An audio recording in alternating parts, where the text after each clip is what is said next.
اقرأ باسم ربك الذي خلق.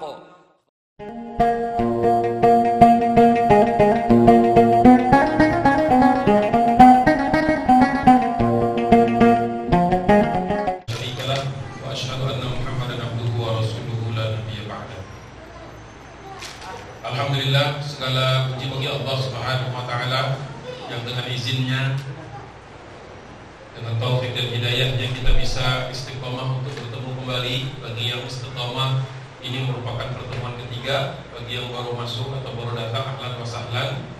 Mudah-mudahan tidak datang sekali kemudian gaib seterusnya. Mudah-mudahan Allah Subhanahu wa taala berikan kita kekuatan untuk secara rutin mendatangi majelis-majelis ilmu.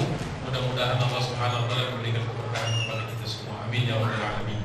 Salawat dan salam semoga senantiasa dilimpah curahkan kepada baginda Muhammad Rasulullah sallallahu alaihi wasallam, kepada keluarga beliau yang dirahmati Allah, kepada para sahabatnya yang istiqamah, generasi terbaik yang menjadi teladan kita semuanya dan menjadi salah satu sebab kenapa kita harus gemar untuk membahas, membaca, mengkaji kitab yang diberi judul As-Sirah An-Nabawiyah.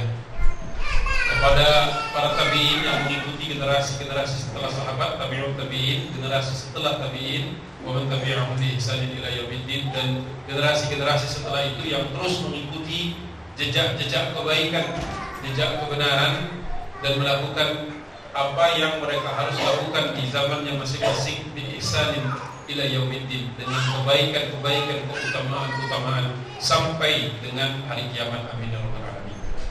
Pertemuan kita hari ini membahas tentang periode yang cukup bisa disebut sebagai periode pemantapan, periode di mana Nabi sallallahu alaihi wasallam diangkat oleh Allah sebagai nabi dan rasul, sekaligus kemudian memasuki sebuah era yang dikenal sebagai era dakwah sirriyah sampai dengan menjelang dakwah jahriyah. Dakwah yang tadinya hanya belum diperintahkan untuk menyampaikan kepada orang secara luas, baru saja kepada orang-orang yang terdekat, sampai dengan nanti Allah Subhanahu wa taala memerintahkan untuk menyampaikan kepada manusia, khalayak secara umum. Bagian pertama ini sebenarnya kita memang saya sudah bawa kitab di sini, jilid keduanya, karena memang secara dengan kecepatan kita kajian kita ini sudah hampir habis, ya, sudah jilid bab 1 hampir habis, walaupun tidak kita tuntaskan. Ini sudah hampir ngejar kajian-kajian di tempat lain yang sudah setengah tahun, ada yang setahun, ya. Yang paling dekat di sini Masjid Nurul Basirah Poin Mas. Ini mulai terkejar kajian mereka, sebulan sekali, sudah hampir setahun, baru sampai kira-kira akhir dari kitab pertama ini. Alhamdulillah. Jadi saya di dalam satu kitab itu ada beberapa tanda-tanda di mana kita bahas kajian-kajian tersebut. Kitab yang bab yang diberi judul Mab'ath an-Nabi sallallahu alaihi wasallam wa alihi wasallam tasliman, itu adalah bab yang Rasulullah diba'atha, yang mab'ath diutus atau diperintahkan untuk sebagai orang yang nantinya akan dipilih oleh Allah Subhanahu wa taala menjadi seorang nabi dan rasul. Falamma balagha Muhammadun Rasulullah sallallahu alaihi wasallam 40 sanatan ba'athahu Allah taala rahmatan lil alamin wa kafatan lin nasi basyiran.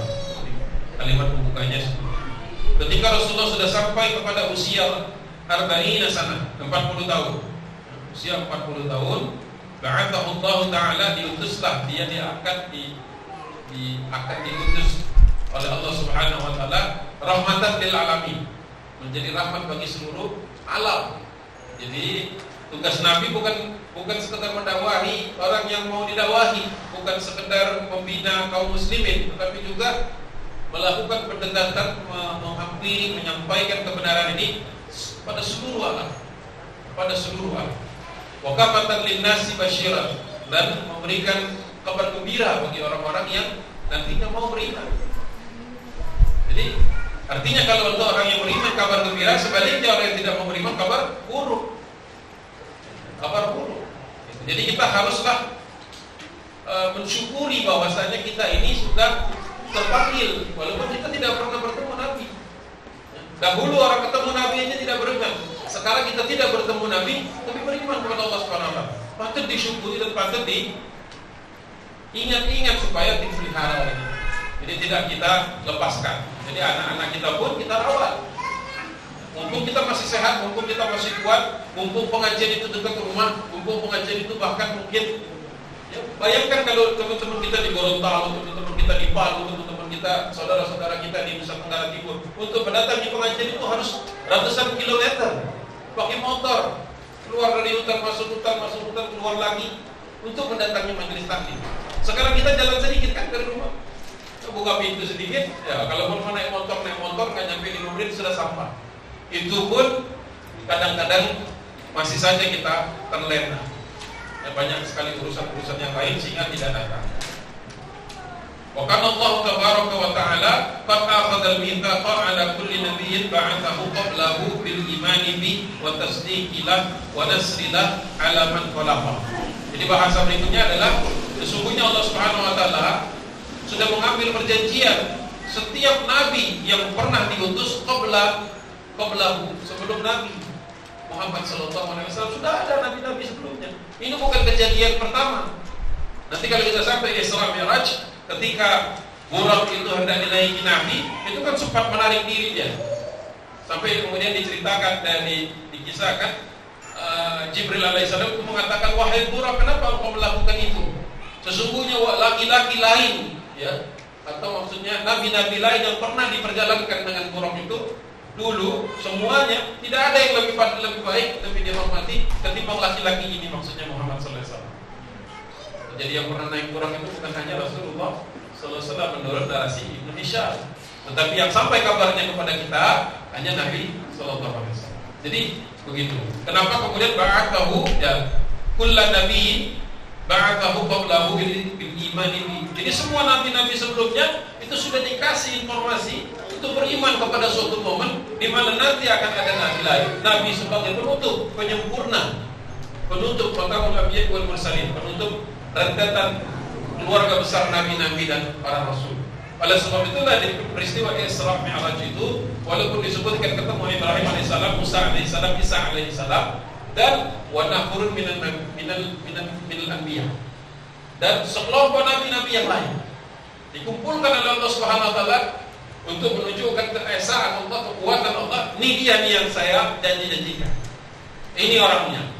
Ini ketemu dan mereka sholat di belakang Nabi SAW sebelum kemudian melanjutkan perjalanan Mi'raj ke Sidratul Muntaha. Jadi biimani bi wa tasdiqi la harus membenarkan. Jadi nabi-nabi yang lain itu sudah membenarkan. Sesungguhnya aku hanyalah salah satu di antara nabi-nabi yang lain, rasul yang lain. Nanti ada penutupnya. Ya. Wa nasrilah ala man khalafa dan memerintahkan kepada umatnya nanti kalau saya meninggal dunia kalian masih tetap hidup. Kalau zaman kalian kan nggak pernah tahu nabi yang mana yang nanti terakhir. Kita saja sudah tahu Isa alaihissalam yang terakhir sebelum Muhammad sallallahu alaihi wasallam. Tetapi ketika nabi itu masih hidup kan dia nggak tahu ada nabi lagi apa enggak. Apa langsung Muhammad, apa langsung penutup, atau masih ada nabi-nabi lain. Sehingga pesannya adalah wa nasri lahu ala man khalafa. Nanti kalau saya tidak ada, kalian ketemu nabi itu dengan ciri-cirinya ini. Makanya di Injil ciri nabi itu lengkap, di Taurat ciri Muhammad itu lengkap. Haruslah kalian membantunya, menolongnya. Ya, di samping beriman dan kemudian membenarkannya, ala man khalafa. Menghadapi siapa saja yang berselisih dengan dia. Jadi perintah-perintah itu turun-temurun.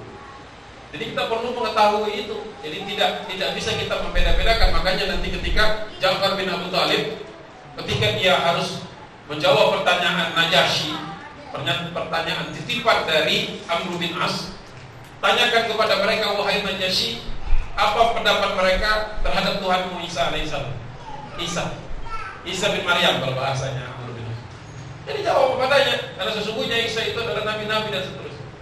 Sampai kemudian menangislah Najasyi. Wa akhadha alaihim an yu'addil an yu'addu dzalika ila kulli man amana bihim wa saddaqahum wa addu min dzalika ma kana alaihi min al-haqqi. Jadi mengambil perjanjian kalau mereka itu nantinya akan setia kepada perjanjian, bahwasanya mereka harus membenarkan dan mereka harus melindungi dan kemudian menerima kebenaran yang datang dari Nabi sallallahu alaihi wasallam. Jadi kisahnya seperti itu. Ini kebiasaan Ibnu Hisham, kalau sebuah bab yang penting sekali dan bab yang berkaitan dengan keimanan, maka biasanya dia elaborasinya lebih panjang sebelum kisahnya. Jadi kasih tahu dulu nih tujuannya apa kita belajar. Nah ini enaknya kalau baca Ibnu Hisham. Ini langsung, bukan hanya kisah kronologis saja jasanya, tetapi mengatakan ini adalah rentetan peristiwa panjang. Nah, baru kemudian dia masuk kepada narasinya. Dan Aisyah radhiyallahu anha annama haddathathu anna awwala ma qudiya bihi Rasulullah sallallahu alaihi wasallam min an-nubuwwah hina arada Allahu karamatahu wa rahmatal ibadi bihi ru'ya as-sadiqah ar-ru'ya as-sadiqah. Nah, masuk kita. Jadi kata Aisyah radhiyallahu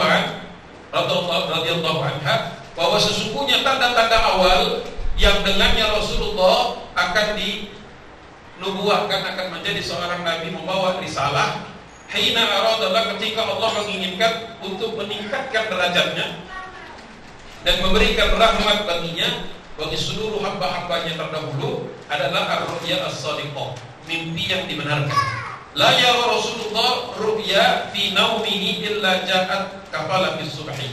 Jadi Rasulullah menjelang momen di mana Rasulullah nanti akan bertemu dengan utusan Allah yang bernama Jibril alaihissalam, malaikat, itu adalah ketika malam demi malam Rasulullah karena bermimpi melihat ya al-ja'at, didatangi atau mendatangi atau Rasulullah menyaksikan apalagi subhi, seperti sinar subuh, sinar ketika malam itu berganti menjadi pagi. Nah, malam berjadi pagi, seperti itu terus melihat suasana seperti itu, sehingga Rasulullah sepertinya sedang ada apa kira-kira di mimpinya, tidak ada yang lain, mimpinya itu terus.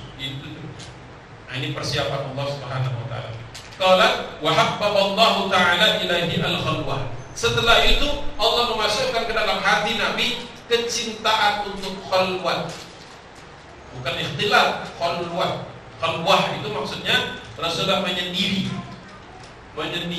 mencari tempat yang bisa lebih konsentrasi lagi dia untuk bermunajat, menghubungkan dirinya secara spiritual kepada Allah Subhanahu wa taala. Ini sebelum ketemu. Jadi kecintaan kepada yang disebut dengan al-khalwah. Ya. Falam yakun syai'un ahabba ilaihi min an yakhluwa wahdahu. Sehingga tidak ada lagi sesuatu pun yang lebih dicintai oleh Nabi daripada dia berkhalwat sendiri.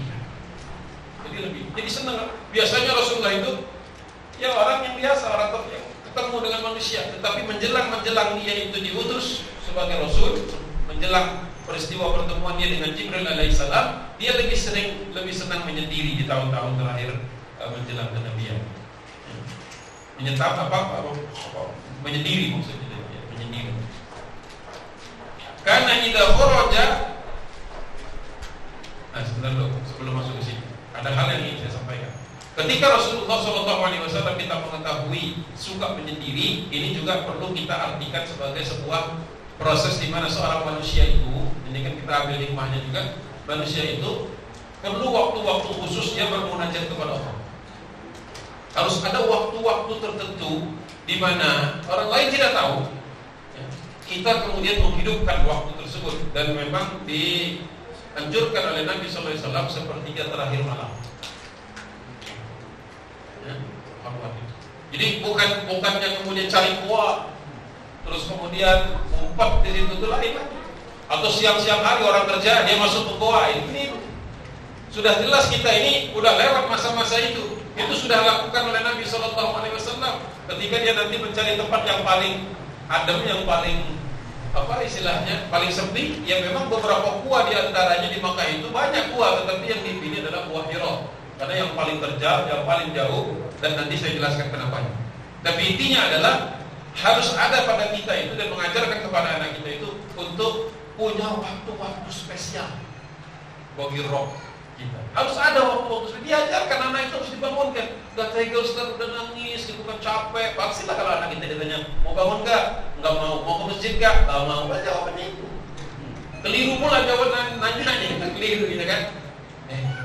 Ayo ke masjid. Jadi sudah bicara tentang action gitu. Jangan ditanya lagi, namanya orang ngantuk, ya kan? Masih kepengen tidur, selimut masih hangat, ruangannya dingin misalnya kalau ber-AC. Ya nggak ada yang mau pasti bangun dari situ. Jadi kita harus pinter-pinternya mengkondisikan supaya anak kita itu terbiasa menghidupkan sepertiga malam terakhir. Itu tidak bisa instan. Jangan nanti orang tuanya sudah besar anaknya, kamu ini, gitu kan? Nah, sudah mulai marah-marah yang nggak jelas. Padahal dari kecil kalau dia nanti boleh bertanya, kenapa dari kecil saya nggak pernah dibiasakan?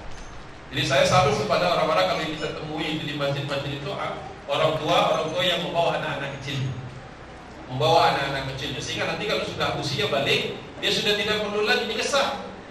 Kita kadang-kadang sudah balik barulah kita kalang kabut, ya kan? Anak kita sudah mulai pintar membantah. Apalagi kalau misalnya abi uminya tidak sesoleh yang dibayangkan, gitu kan? Abi aja nggak jarang masjid, wah itu mati kutu lah, ya kan? Abi aja nggak pernah tahajud. Jadi perlulah kita garis bawahi, terutama sebentar lagi Ramadan ini, kita untuk jujur kepada anak kita. Jujur. Kalau kita memang jarang menghidupkan malam, wajar kalau anak kita pun tidak. Jadi jangan salahin siapa-siapa. Kalau anak kita tidak ittiba Rasul, bisa jadi karena sifat-sifat Nabi itu sedikit ada pada orang tua. Sedikit. Kita harus introspeksi nih, mumpung Ramadan belum masuk, karena sudah Ramadan ini kan hari-hari pembuktian, bukan latihan lagi. Mau latihannya ini istilahnya detik-detik bulan terakhir ini. Keliru ini, baru mau berdesanya sebenarnya. Tapi tidak apa-apa lah daripada tidak sama sekali. Jadi perlu ada waktu keluar. Maksudnya kalau ada juga ulama yang menyebutkannya sebagai mauquf istilahnya. Jadi tempat di mana kita melakukan wakaf. Kalau di dalam tilawatul Quran, wakaf tempat berhenti kan. Nah, berhenti sesaat hidup ini, break dari segala macam belenggu-belenggu hidup dunia, ya. Walaupun hanya 2 rakaat. Kata Imam Nawawi, hidupkanlah malammu walaupun hanya dengan 2 rakaat. Siapa yang nggak bisa 2 rakaat? Cepat banget. Tapi kalau sudah sepertiga malam terakhir, memang dipilih pilihan. Berapa? Karena kan setelah 2 rakaat enak, maunya tambah lagi kan. Memang harus ditumbuhkan kebutuhan akan itu. Jadi bukan karena disuruh. Karena disuruh. Jadi ini adalah sesuatu yang merupakan introspeksi buat kita, bahwa di mana kita harus sejenak merenungkan sudah sampai di mana pembiasaan kita kepada anak-anak kita dan diri kita sendiri. Itu harus dievaluasi. Jangan pernah menyalahkan anak, ya, karena anak itu hanya mencontoh apa yang ada di orang tua. Makanya banyak juga kemudian di istihad orang tua sebelum anak itu disantrenkan, harus kuat dulu di rumahnya supaya nanti di pesantren itu dia tidak kaget, kan dibangunkan malam hari dia sudah tidak kaget. Dan kita juga ingin supaya kebaikan-kebaikan amal itu jariyahnya kita, jangan jariyahnya pondok pesantren. Harus cerdas juga gitu kan. Jangan sampai anak kita soleh tapi tidak pernah karena ittiba abi hiwa umihi, abi hawa ummahan. Makanya alif bata pertama harus dari uminya, tahajud pertama harus dari abinya, sedekah pertama, di mana dia belajar sedekah pertama? Abi umi. Di mana dia belajar Al-Quran pertama? Abi uminya. Harus, walaupun nanti kita sekolahkan lagi di tempat-tempat yang memang ada di situ ulama-ulama yang bisa menambahkan muatan. Tapi yang basic harus dari kita, sehingga nanti berapapun ayat yang dia baca, yang bersangkutan dapat, kita juga dapat. Jangan sampai ternyata kita pikir ngalirnya ke kita, ternyata tidak, atau dia belajar pertama kali sama guru ngaji, bukan antum. Lolos itu berapa punya anak 7 ya, lolos semua. Ya, muflis kita jadi, bukan muflis definisi Rasulullah, rugi kita. Kita punya anak, punya jasadnya, tapi tidak mendapatkan kapitalisasi dari ruhnya, dari kapitalisasi dari ibadahnya. Jangan biarkan. Makanya kita perlu taklim supaya orang tuanya itu punya ilmu, supaya bisa meneruskan kepada anaknya, dan anaknya lagi terus. Oleh sebab itulah kebaikan itu tidak boleh terlalu jauh daripada rumah. Ya tentu saja pasti ada ilmu yang kita tidak kuasai, oleh sebab itulah kita kirimkan dia keluar. Tapi ilmu basic, ilmu membaca huruf, hijaiyah, kebaikan pertama harus lahir dari orang tua. Jangan orang lain, anak kita ini. Jangan dari mereka. Ya kalian sudah kelewat, gimana sudah terlanjur, jadi diperbaiki di anak berikutnya, anak lagi. Maksudnya ya tidak ada yang terlambat lah, ya karena itu pas pulang nanti ya disayangi lagi lebih. Ya. Jadi jangan ada orang tua marah-marah kepada anaknya, marahi diri sendiri kenapa dia jadi begitu. Nah berikutnya, karena kharaja lihajatihi ab'ada hatta tuhsar anhu al-buyut. Nah, ketika Rasulullah SAW ini masih menjelang mi'tah. Ketika Rasulullah itu punya hajat, maksudnya punya keperluan. Ini kita bicara panggilan alam, kamar mandi, buang air, ya. Hajati ab'ada hatta tuhsar anhu al-buyut. Dia Rasulullah itu biasanya mencari tempat yang paling jauh supaya tidak lagi terlihat, tidak lagi ada di sekitar rumah-rumah. Ya. Wa yufdi ila syi'abi Makkah wa butuni awdiyatiha. Sampai kadang-kadang mencari lembah-lembah atau tempat-tempat syi'ib buat tempat di antara gunung-gunung yang jauh dari pemukiman kota Makkah. Jadi ada kisah menarik. Ketika Rasulullah sudah sampai bala yamuru Rasulullah SAW bihajari wala syajari, sampai ke tempat sudah tidak ada rumah lagi, sudah tidak terlihat rumah, kecuali ada di sekitarnya itu hanyalah batu-batuan dan pohon-pohonan. Maksudnya pohon-pohonan sejarah itu semak-semak, karena di Mekah tidak ada pohon-pohon lebat, pohon-pohon setinggi-tinggi kita tidak ada, sedikit sekali, tandus.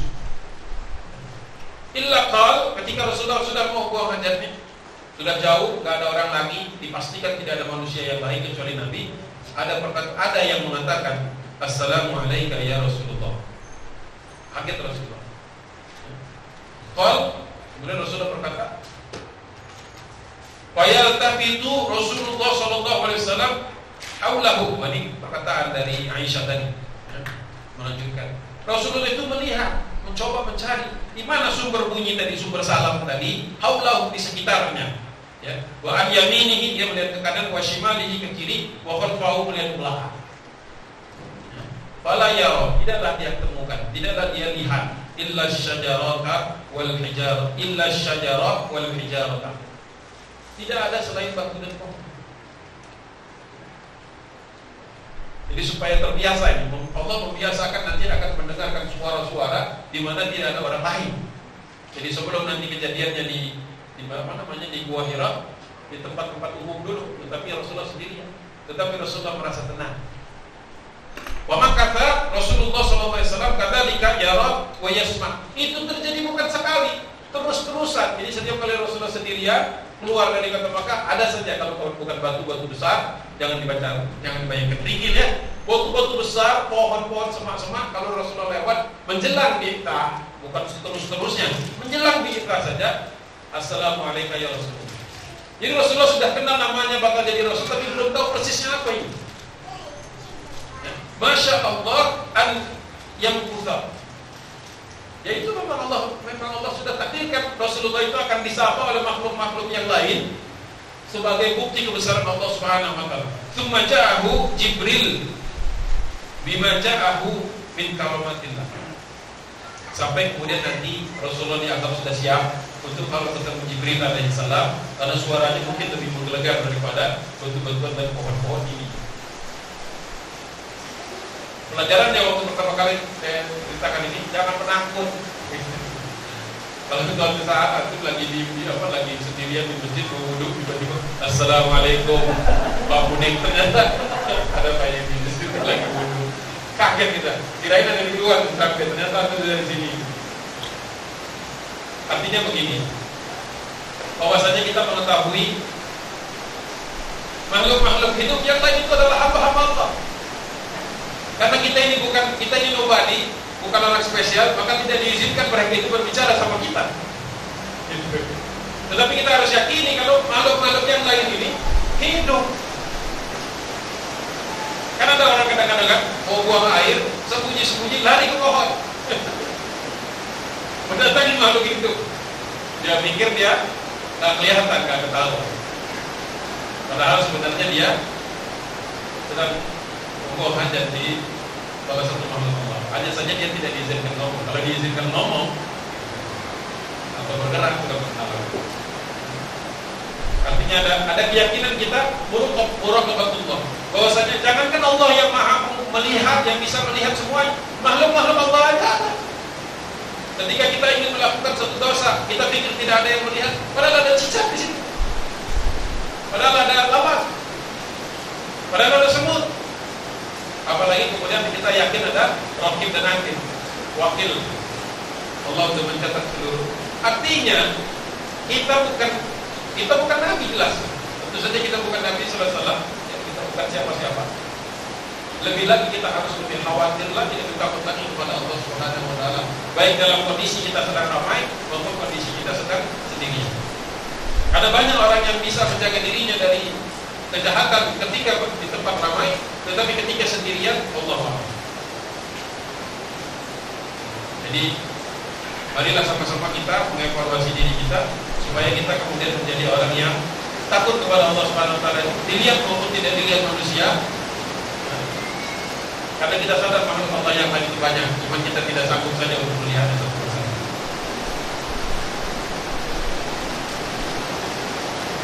Kemudian dilanjutkan hadis ini, karena Rasulullah SAW yujawiru fi hira'in. Akhirnya Rasulullah mendapatkan tempat yang bisa memenuhi keinginannya untuk keluar, yaitu Gua Hira.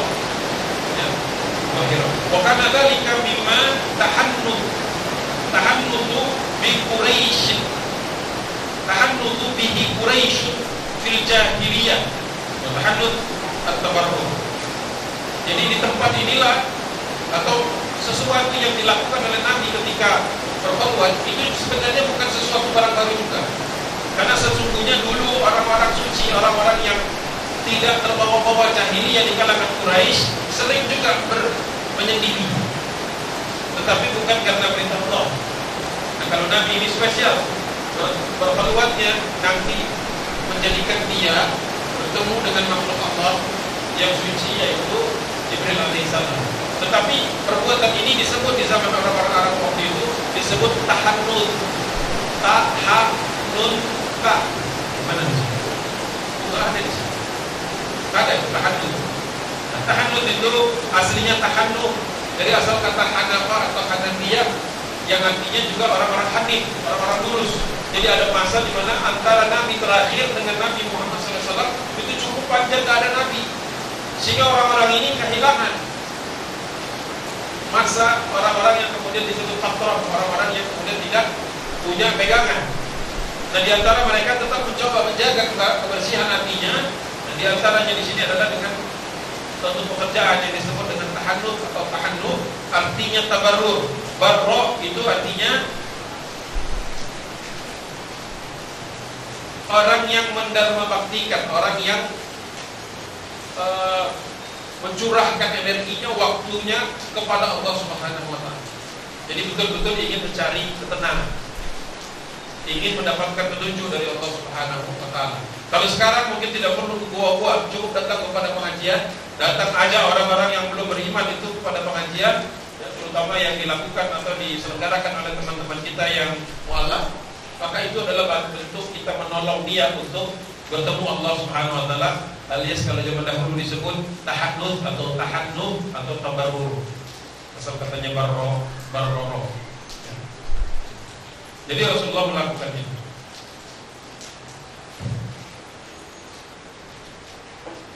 Di sini ini agak singkat-singkat, ringkas. Tapi kita sampai jam berapa? Pasti kan 4:30 kayak kemarin, 5:30 kayak kemarin. Dari Abu Ubaidah radhiyallahu anhu, Wahab ibn Kaisan qala wa kana Rasulullah sallallahu alaihi wasallam yujawiru dzata syahri min kulli sanatin Jadi di tahun menjelang kenabian itu Rasulullah rata-rata dalam 1 tahun itu menghabiskan waktu 1 bulan untuk melakukan tahanun. Jadi bukan sebulan penuh, 1 hari, 2 hari, 3 hari, 1 hari. Kalau dikumpulkan dalam 1 tahun kurang lebih di dalam 12 bulan itu ada sebulan 30 hari. Kalau di total general itu Rasulullah itu ke Gua Hira. Jadi bukan pertama kali ke Gua Hira ketemu Jibril. Jadi bukan pas ke Gua Hira pas ketemu, bukan pas gitu, tapi sudah ada dahulu, hatinya dulu ditenangkan oleh Allah. Ya, ada trainingnya dulu ini, ya, ada training dulu. Kemudian hatinya diarahkan oleh Allah Subhanahu Wa Taala supaya senang bersendiri. Karena kalau orang nggak senang bersendiri, pasti dia tidak akan mencari tempat-tempat itu. Kalau tidak mencari tempat itu, yang akan ketemu Hira yang memang sudah ditakdirkan akan menjadi tempat perjumpaan. Jadi 1 tahun prosesnya. Sebulan yang kemudian bolak-balik dari Makkah ke atas Gua Hira itu 1 bulan, ya 30 hari dalam 365 kurang lebih. Tetapi Rasulullah SAW ketika dia berangkat ke sana sering diberikan bekal oleh, karena istrinya tahu ini bukan catatan juga. Ini bukan suatu peristiwa, satu pekerjaan yang disembunyikan dari Khadijah. Jadi bukan Rasulullah itu tiba-tiba menghilang. Ya tiba-tiba suaminya 3 hari hilang. Deg-degan ini ya. Nginep di mana suaminya gitu kan? Kalau zaman dahulu ini Rasulullah kasih tahu. Kenapa buktinya kasih tahu? Yut'imu man ja'ahu minal masakin. Bisa memberikan makan karena dibekali. Jadi dibekal sama Khadijah sebagai istri yang salehah sebelum Rasulullah menjadi nabi, sebelum dia beriman. Ya, kepada kenabian tersebut membekali Nabi. Nah, Rasulullah kan naik ke atas itu bukan untuk makan, bukan piknik. Sehingga memang sebagian besar waktunya, kalaupun sehari semalam atau 2 hari semalam, itu memang dihabiskan untuk bertafakkur. Karena belum ada Al-Quran, jadi memang tidak ada tadabbur, tafakkur. Kenapa umat begini? Apa kira-kira yang saya harus lakukan? Pertanyaan-pertanyaan seperti itu. Sehingga makanan yang dibawa itu banyak yang bersisa. Ketika keluar, karena orang sudah tahu Rasulullah ini perangainya baik, udah pada ngantri itu di jalan-jalan menuju turun itu, nunggu Nabi. Dan begitu nunggu itu, Rasulullah tadi yud'imu man ja'ahu, memberikan makan kepada orang yang mendatangi atau bertemu dengannya minal masakin. Dikasih-kasih aja makan itu, karena memang Hira itu bukan untuk makan kan, bukan kayak kita bawa bekal nanti makan di atas, bukan. Sehingga ini mungkin tidak disentuh, atau kalaupun disentuh sedikit ala kadarnya, masih banyak daripada mubazir, kemudian dibagikan. Jadi orang-orang pun tahu Rasulullah ke atas itu, tapi tidak mau mengakuinya. Orang baik. Jadi bukan sesuatu hal yang aneh, bukan sesuatu yang aneh. Orang-orang sebelumnya pun, orang-orang bijak sebelum Rasulullah lahir pun ada yang pernah melakukan itu, tapi tidak jadi nabi, tidak jadi rasul. Karena tidak ditakdirkan oleh Allah Subhanahu wa taala. Fa idza qada Rasulullah jiwarahu min syahri dzalik, yaitu tadi yang sering melakukan itu kurang lebih sebulan kan. Karena awalama budi abihi al-Ka'bah. Oh, sebentar. Itulah yang sering dilakukan oleh Nabi SAW di awal-awalnya sebelum dia menjadi seorang didatangi oleh Jibril. Idan sarafa min jiwarihi al-Ka'bah. Jadi setelah Rasulullah nanti setelah pulang pulang bagi-bagikan makanan, terus pulang enggak langsung ke rumah tapi ke Ka'bah dulu. Nah, apa yang dilakukan Rasulullah di situ? Qabla, sebelum an yadkhula baitahu wa yatufu biha sab'an. Jadi Rasulullah sebelum kembali ke rumahnya setelah tahanus, tabarrur, sama aja itu semua istilahnya. Dia turun menuju Ka'bah, kemudian melakukan tawaf sebanyak 7 kali. Ya. Au masya Allah min dzalik, kadang-kadang lebih sesuai dengan kehendak Allah. Tsumma yarji'u ila baitihi, barulah dia kembali ke rumahnya. Nah, ada di situ ya, ada. Masih diteruskan lagi. Hatta idza kana asy-syahrul ladzi arada Allah Ta'ala fihi ma arada min karamatihi min minas sanati allati ba'atha Allah Ta'ala fiha. Sampailah kemudian ke sebuah bulan, yaitu bulan Ramadan, tetapi belum ada syariat puasa. Jadi Ramadan saja. Rasulullah SAW di bulan itu, ya pas Rasulullah sedang menuju Gua Hira, ya, di akhir tahun-tahun pencariannya itu, atau tahun-tahun dia melakukan tahannut, dia akan dipertemukan oleh Allah Subhanahu Wa Taala dengan Jibril alaihissalam. Dzalika asy-syahru syahrul Ramadan. Nah, disebutkan di sini. Bulannya disebut dengan bulan Ramadan. Kharaja Rasulullah sallallahu alaihi wasallam ila Hira kama kana yakhruju li jiwarihi wa ma'ahu ahluhu. Bahkan diantarkan oleh keluarganya. Ya, jadi seperti kayaknya nih nanti bakal spesial nih Bapak keberangkatan ini. Mungkin sudah Allah berikan firasat-firasat. Jadi ada keluarganya yang mengantarkan, tetapi tidak ikut karena memang Rasulullah lebih menyukai sendirian. Jadi istrinya pun mungkin kalau tidak dilarang atau Rasulullah tidak menunjukkan keinginannya sendirian, saya yakin mungkin Khadijah pun ikut. Tetapi karena suaminya mungkin memberikan isyarat ini lebih baik sendirian, maka istrinya pun pulang. Hatta idza kanat al-lailatu allati akramahu Allah fiha bi risalatihi wa rahimal ibadu biha ja'ahu Jibril bi amrillah. Barulah di hari di bulan yang memang sudah Allah siapkan, Allah muliakan, dikirimlah hamba Allah yang lain yang bernama Jibril alaihissalam mendatangi. Jadi bukan inisiatif Jibril, bukan inisiatif Rasulullah, bukan maunya Rasulullah. Ini adalah arat Allah, maunya Allah. Supaya orang penting. Banyak orang yang dipikir, oh kalau begitu kalau saya masuk ke puasa bulan lebih kurang lebih nanti ketemu sesuatu, ketemu kebatilan. Gak ada aturannya lagi. Kita tidak perlu cari-cari goa lagi, tidak perlu. Nah, kalau misalnya masih ada orang yang ke goa-goa, mungkin mengambilnya sepotong-sepotong. Saya tidak tahu bagian mana yang diambil. Karena tidak ada lagi yang turun. Al-yawma akmaltu lakum dinakum. Sudah sempurna, sudah disempurnakan ayat-ayat itu. Tidak ada ayat yang akan turun lagi. Jadi hasrat, keinginan tumpahkan dari dalam Al-Quran ini. Carilah dari Al-Quran ini. Tidak usah cari-cari tempat lain, tidak usah mencari gua-gua yang lain. Ja'ahu Jibril bi amrillah. Kata-kata bi amrillah ta'ala, atas izin, atas perintah, atas instruksi Allah Subhanahu wa taala. Kalau bukan karena Allah, mau berapa bulan pun di dalam itu tak akan ketemu. Dan malaikat itu adalah makhluk Allah yang paling taat diperintah. Ya, ada malaikat yang sejak dia diciptakan pertama kali hanya diperintahkan untuk sujud. Kapan sampai kapan sujudnya? Sampai yaumil akhir. Makanya kita tak bisa bertanding dengan malaikat, karena malaikat tidak punya hasrat. Coba kita sujud lamaan dikit tarawih, nah, udah mulai resah di belakang, ya kan? Jadi tak bisa. Tetapi malaikat pun ada yang iri sama kita. Kenapa iri sama kita?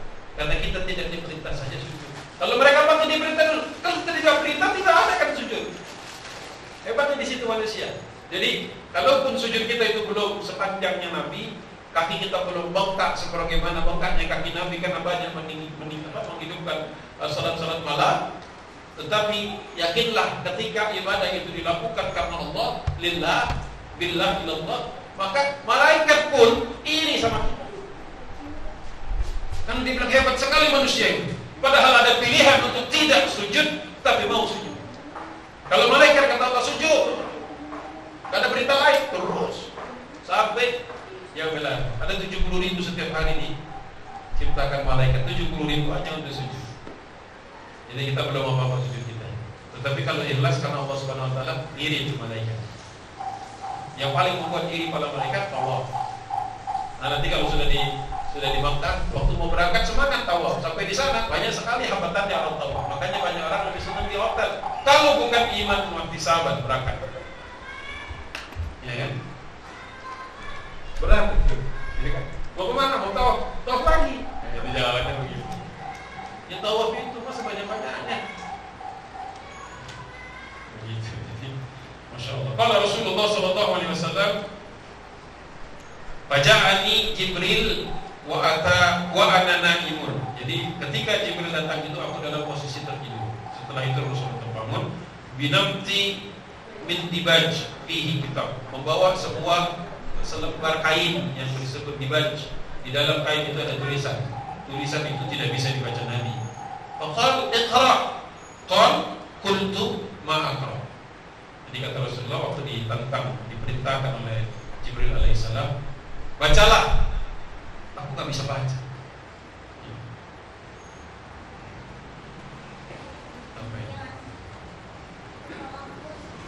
Maka saya mulai harus di-upgrade.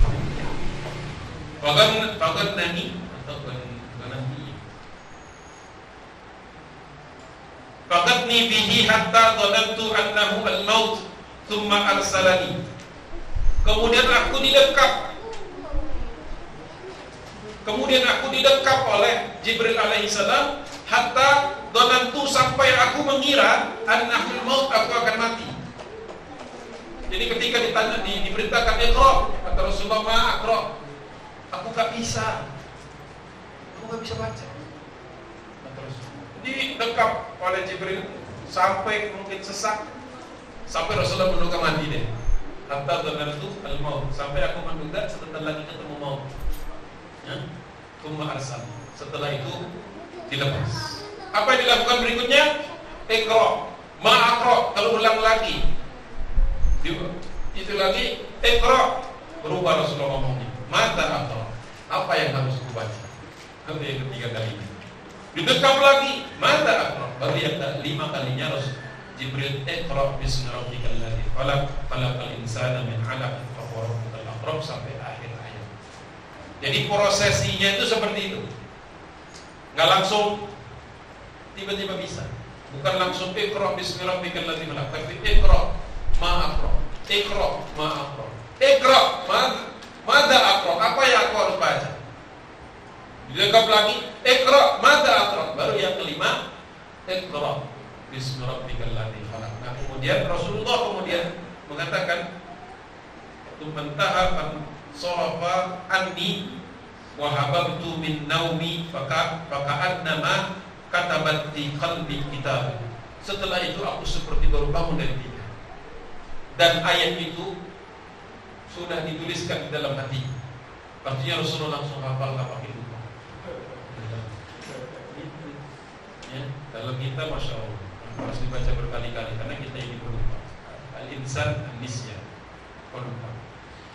Fakharajtu hatta idza kuntu fi wasatin minal jabal sami'tu sautan minas sama' yaqulu ya Muhammad anta Rasulullah wa ana Jibril.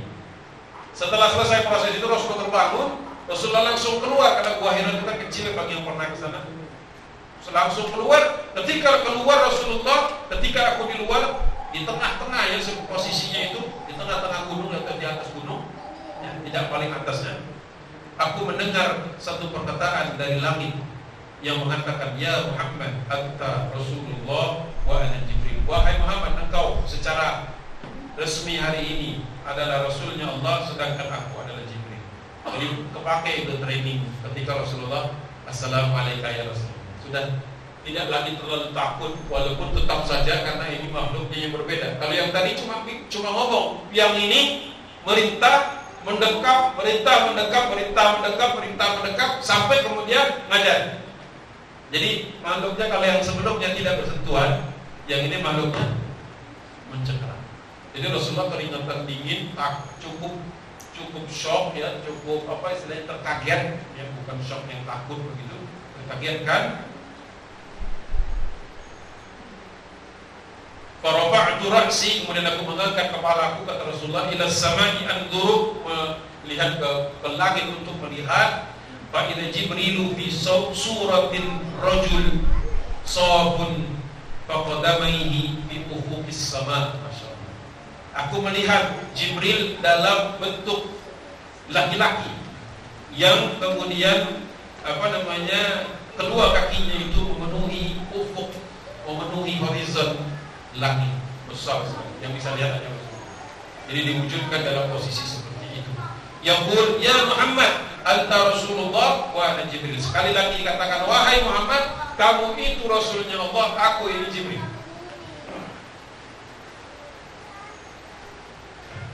Itulah pertemuan Nabi SAW pertama kali sebelum kemudian Jibril itu menghilang dari pandangan Nabi SAW.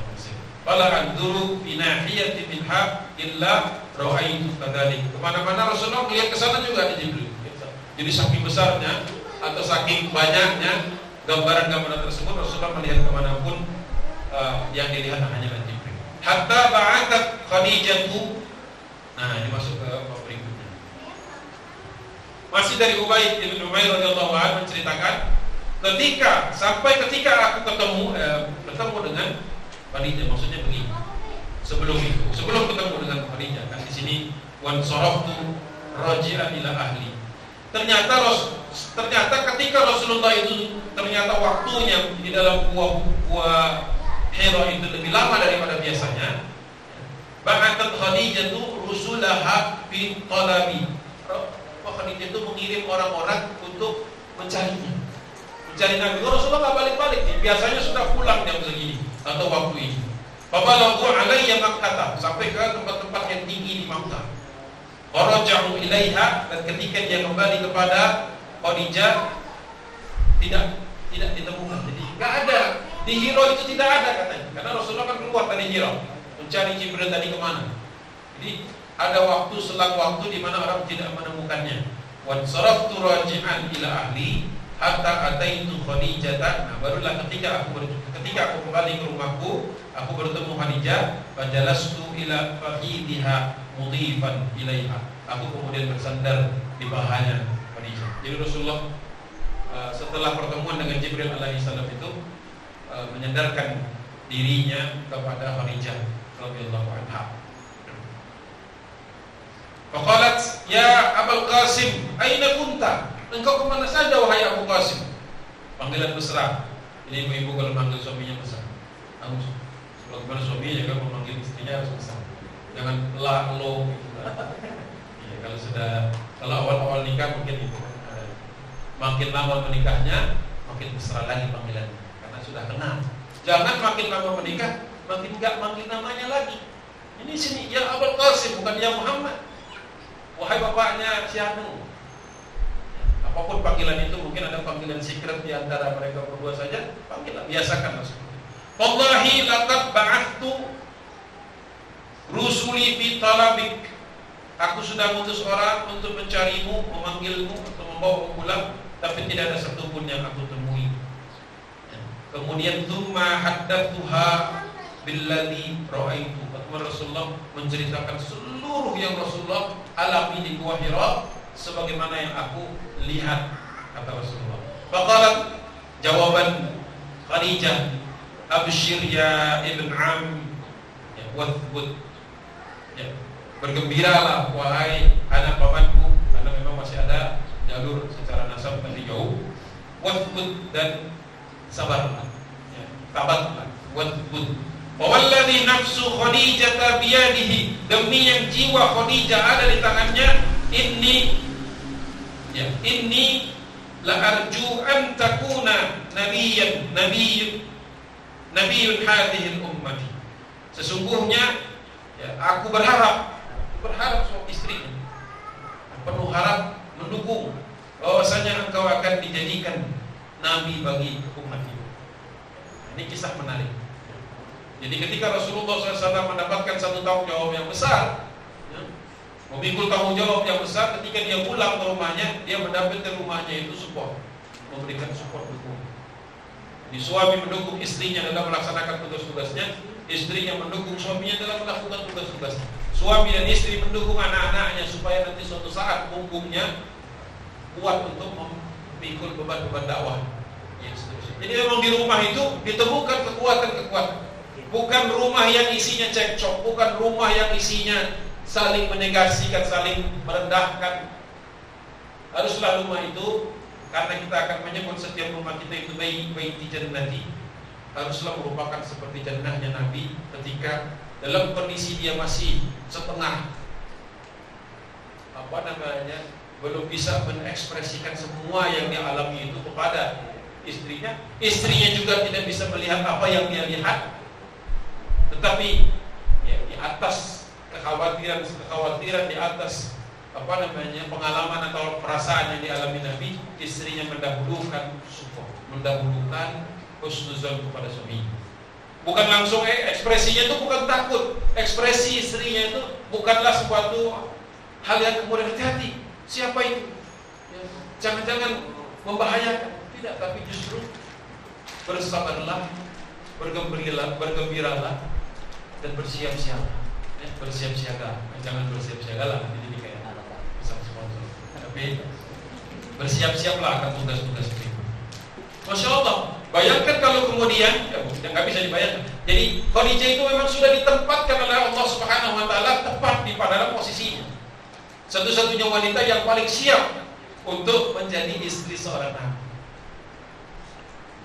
Kalau kita ingat kisah-kisah di pembahasan sebelumnya kan, ini adalah kisah di mana Rasulullah merasakan, alhamdulillah yang dicarikan atau yang dipertemukan itu adalah. Nah, thumma qamat wa jama'at 'alaiha thiyabaha thumma talaqat ila Waraqah ibn Naufal ibn Asad dan seterusnya. Jadi setelah Rasulullah tenang, Rasulullah kemudian sudah tentram, ya, bahkan kemudian Rasulullah sudah tidak lagi bersandar kepadanya. Kemudian Khadijah thumma qamat, dia berdiri, wa jama'at, kemudian dia mengumpulkan alaiha thiyabah, pakaian-pakaiannya, thumma talaqat, kemudian pergi menemui pamannya yang bernama Waraqah bin Naufal. Jadi ternyata Khadijah ini adalah wanita yang cerdas. Setelah dia tahu kondisi suaminya, bukan menambahkan kekhawatiran, bukan menakut-nakuti, tapi membuat tenang. Tenang Rasulullah. Mungkin dia juga ada perasaan-perasaan, pengen tahu kan, kemana lagi nyari tahu. Belum ada sumber informasi yang lain. Khadijah kemudian bergegas berangkat. Kalau sampai mengumpulkan pakaian, mungkin di perjalanan cukup jauh, mungkin bakal diperkirakan penuh. Langsung kemudian dia menemui orang yang bernama Waraqah bin Naufal, wa huwa ibn ammuha, salah seorang anak dari pamannya. Wa kana Waraqatu qad tanassara. Sesungguhnya pada saat itu Waraqah itu orang Nasrani. Wa qara'a al-kutub, dan dia itu adalah orang yang rajin membaca Alkitab. Wa sami'a min ahli Taurat wal Injil, dan dia memang sering mendengarkan kajian-kajian Taurat orang-orang Yahudi maupun Injilnya orang-orang Nasrani. Jadi dicari, didatangi. Fa akhbarathu bima akhbaraha bihi Rasulullah sallallahu alaihi wasallam annahu ra'a wa sami'a. Diceritakan semuanya sebagaimana yang disampaikan Nabi, yang dikurang-kurangi. Sampaikan apa yang diterimanya. Faqala Waraqah bin Naufal quddusun. Katanya begitu kata Naufal. Dia mengatakan yang ditemuinya ini, atau yang menemui suamimu ini, kalau ciri-cirinya seperti yang engkau ceritakan sebagaimana yang disampaikan olehmu dari suamimu Muhammad SAW, maka ini adalah quddusun. Walladhi nafsu Waraqah biyadihi la'in kunti sadaqtani ya Khadijah laqad ja'ahu an-namus al-akbar alladhi kana ya'ti Musa alaihi salam. Seandainya informasi yang engkau sampaikan ini benar wahai Khadijah, tidak engkau kurang-kurangi, tidak engkau tambah-tambahkan, sesungguhnya yang mendatangi suamimu itu di dalam kitab-kitab yang lain disebut sebagai an-namus al-akbar, malaikat yang paling besar atau penghulunya malaikat. Alladzi kana ya'ti Musa, yang dulu juga pernah mendatangi nabi-nabi, di antaranya Nabi Musa alaihi salam. Wa innahu lanabiyyun hadhil ummati, suamimu ini bakal menjadi calon atau akan menjadi nabi bagi umatmu. Faquli lahu, sampaikanlah perkataanku ini kepada suamimu. Falyakut, dia harus punya stok tabat yang banyak, punya stok kekuatan, kesabaran, kekokohan, semangat juang yang banyak. Karena Waraqah ini sudah membaca Injil dan Taurat, tahu apa yang pernah ditimpakan, apa yang pernah mengenai nabi-nabi sebelumnya. Tidak ada satupun nabi kecuali ada sekelompok dari kaumnya yang mendustakannya.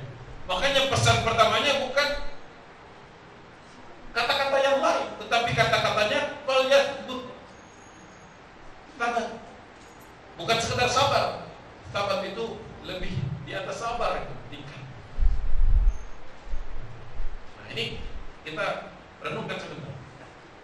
Ketika kita suami istri dalam keluarga atau anak-anak kita di dalam rumah tangga kita itu sudah bersepakat menjadikan Islam sebagai pedoman hidup, menjadikan ruh dari rumah ini, ruh dari tarbiyah rumah kita masing-masing, madrasah di rumah kita masing-masing, maka kita juga perlu nyetok sabar, perlu nyetok kekokohan, kekuatan, istilahnya kesemangatan dan kesabaran di dalamnya juga terdapat makna itu. Karena apa? Tidak ada satupun orang yang sudah memastikan hidupnya nanti di jalan dakwah ini kecuali pasti diuji oleh Allah Subhanahu wa taala. Tidak ada keluarga yang kemudian sudah kokoh menjadikan al-Islam, dakwah Islam sebagai bagian dari ruh kehidupan keluarganya kecuali pasti dicoba. Jadi stok kesabaran kita, stok kekokohan kita harus tinggi. Artinya apa? Mungkin suaminya akan diuji dengan ujian-ujian yang datang dari istri dan anak-anaknya. Bisa jadi istrinya juga diuji dengan ujian-ujian yang datang dari suami dan anak-anaknya. Dan anak-anaknya juga bisa jadi mendapatkan ujian nantinya secara besar dari kedua orang tuanya. Belum lagi kemudian ujian yang berasal dari luar rumah. Jadi tidak ada yang kemudian, kalau kita tadi saya pagi baru saja mendatangi undangan Walimatul Urush, jadi di pernikahan, melihat pasangan lagi semangatnya gitu kan, senyumnya yang merekah dan kebahagiaan. Walaupun kita harus menyampaikan juga sakinah wa mawaddah warahmah barakallahu lahuma dan seterusnya, itu juga mengingatkan sabar. Dia bingung, sabar apa? Kalau nggak sabar, ya memang sabar aja ya. Sabar. Karena apa? Karena semua rumah tangga pasti ada ujiannya. Nggak ada rumah tangga yang tidak melewati ujian, pasti diuji. Oleh sebab itulah yang kalau bisa bertahan berpuluh-puluh tahun, ya kita harus hormati. Karena itu berarti sudah berpuluh-puluh ujian pula mereka lalui. Jadi yang ini nggak bisa dikabit, nggak bisa kita mengatakan yang baru 2 tahun, 3 tahun, ya dengan yang sudah 10, 15, 20, 30, 40, 50, pastilah ujiannya berbeda-beda. Oleh sebab itulah perlu kita ingat-ingat. Falyasbut. Jadi besok atau nanti ketika bertemu suaminya, bertemu istrinya, marilah kita saling tabatkan, saling mengokohkan. Karena perjalanan kita masih panjang. Kalau sudah tidak panjang lagi, udah kan di sini. Faraja'at Khadijah ila Rasulillah sallallahu alaihi wasallam fa akhbarathu biqauli Waraqah bin Nawfal. Langsung pulang istrinya. Oh, semangat istrinya ya, enggak leye-leye, enggak santai-santai. Langsung kembali. Langsung menemui suaminya menyampaikan apa yang dipesankan oleh Waraqah bin Nawfal. Falamma qada Rasulullah sallallahu alaihi wasallam bi jiwarahu wa sarafa sana'a kama yasna bada'a bil Ka'bah. Setelah sampai ke rumah ketemu, terjadilah apa yang terjadi. Akhirnya Rasulullah sadar, bangun Rasulullah, berdiri, karena tidak seperti kebiasaannya. Tadi saya ceritakan di awal apa kebiasaan Rasulullah. Kalau dari Gua Hira, tawaf di Ka'bah dulu. Karena tadi ada spesial, ada kejadian spesial, pulang langsung ke rumah. Begitu disabarkan, disampaikan apa? Kan pesannya Waraqah simpel, kan cuma satu kata kan. Falyasbut, hendaklah suamimu itu tabat atau isbat. Kaget Rasulullah langsung terbangun. Oh iya, kenapa saya berlama-lama di rumah ini? Karena sesungguhnya yang memerintah, yang mengangkatku sebagai nabi, sebagai rasul adalah pemilik rumah itu. Rasulullah sudah kasih tahu kan, ini kan nabi-nabi yang lainnya sudah bagian dari kesatuan tauhid rombongan nabi-nabi itu semua. Langsung berangkat, langsung ke Ka'bah. Jadi itulah diantara kalau kita melihat Ka'bah itu, antara yang kita ingat, Masya Allah, dulu Rasulullah yang pernah awal-awal kenabian itu menjadikan Ka'bah, walaupun masih banyak waktu itu berhala-berhala. Kalau sekarang kan sudah bersih kan, gangguannya cuma di luar Masjidil Haram gangguannya, ya kan? Rumah makan dan sebagainya itu kan di pinggir-pinggir Masjidil Haram semua rumah makan ada. Kita mau tawaf di mana? Tawaf di luar atau tawaf di dalam? Jadi ketika kita melihat seperti itu, masya Allah. Dulu Rasulullah itu tidak ada, kan belum ada siapa-siapa. Khadijah saja belum masuk Islam waktu itu. Belum syahadat, belum mengatakan aku sudah beriman kepadamu dan seterusnya, belum ada. Tetapi tentu saja kita tahu pastilah yang pertama, karena dari awal sudah menunggu Nabi jauh sebelum Nabi menjelaskan apa-apa. Hanya menjelaskan perjumpaannya saja. Dia sudah sampai petang-penting kesana kemari memastikan suaminya ini dalam kejelasan. Bertanya kepada yang tahu. Kenapa enggak bertanya kepada ulama? Belum ada ulama. Bertanya kepada sahabat, belum ada sahabat. Bertanya kepada Al-Quran, tadi mungkin sudah dibacakan, Iqra bismi rabbikal ladzi khalaq, tapi belum menjawab permasalahan ini seluruhnya. Atau dia sendiri belum dipahamkan sepaham-pahamnya oleh Nabi sallallahu alaihi wasallam. Wajar kalau dia menemui Warokoh, jangan dititik masalah. Ada juga belum. Jamaah nanya, kok nanyanya ke Warokoh sih, kok nanya kepada Nabi? Kan Nabi kan sudah. Jadi ruwet masalahnya. Ya nabinya saja bersender kepada Khadijah, jadi tai, ya kan? Jadi inisiatif yang waktu itu, masya Allah, potensi menjadi orang yang baik sudah pasti.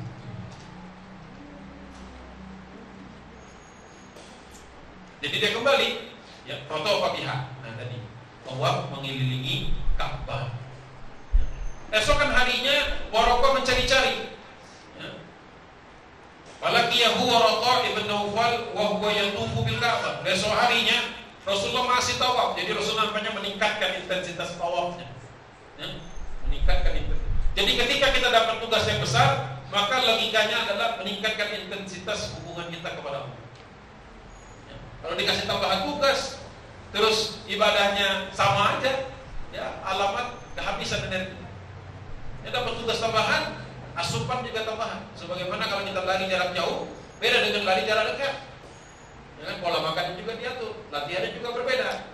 Jadi Rasulullah tahu, dan ini meningkatkan intensitasnya. Sehingga ketika Warokoh mencari, terpaksa mencarinya di Ka'bah, karena dia juga tahu suami dari keponakannya ini juga memang demen gitu sebelum itu juga.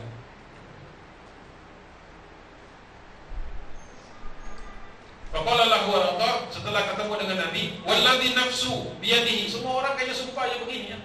Boleh juga kita kalau ketemu, Pak Menit, demi yang jiwa saya ada di tangan Allah. Bahasanya begitu terus. Masya Allah, orang-orang kabur. Walladzi nafsu biyadihi, ya, walladzi karena dia berbicara, walladzi nafsi. Demi yang jiwaku ada di tangannya. Ini kalimat ringan tapi sebenarnya berat. Yakini bahwasanya jiwa kita itu dimiliki oleh Allah. Kalau Allah ingin menyelesaikannya, selesai. Artinya kalaupun kita masih bisa menghirup nafas, apalagi sudah di atas 40 atau nanti di atas 60, itu sudah bonus-bonus semua. Innaka lanabi hadhil ummah. Engkau nanti akan langsung ngomong Warokoh. Di dalam hadis yang lain Warokoh ini digambarkan orang yang buta.